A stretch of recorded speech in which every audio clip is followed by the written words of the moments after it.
ছোটকালে আমি যে কি বলদের বলদ আছিলাম এই আপনাকে ভাষায় বুঝে কইতে পারবো না। অবশ্য এখনো যে খুব যে চালাক চতুর হয়েছে ইহা কিন্তু না। বলেন কি? ছোটকালে ভাবতাম কি কানাড়া, মানে কানাড়া কানাডা ব্যাংকে টাকা রাখবে, যারা অন্ধ্র তারা অন্ধ্রা ব্যাংকে টাকা রাখবে, আর যারা পাঞ্জাবি হেরা পাঞ্জাব ন্যাশনাল ব্যাংকে টাকা রাখবে, আর আমরা ভারতীয়রা bank of India, state bank of ইন্ডিয়াতে টাকা রাখবো।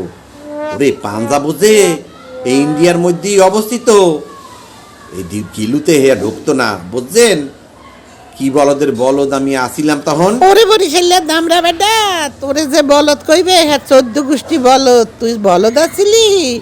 তোর ছোট কাল দিয়ে তুই ললিতা বিশাখা করা শুরু করছো। বলদ সাজে মানুষের সামনে শয়তান নে বেটা। বাচ্চা বাচ্চা কার স্বামী বিদেশ থাকে, কার স্বামী মদ খাইয়া বউরে অত্যাচার করে, হ্যাগুলাকে গিয়ে বন্ধুত্ব পাতাও। আবার তুই বল তোর 37 ঠিক আছে, চরিত্র ঠিক নাই শয়তান নে বেটা। নিজের বলদ সাইজা মানুষের দেখতে সিম্পাতি করাও। হ্যাঁ এখন আবার নতুন করে মানুষের ভাসাইতে চাও শয়তান।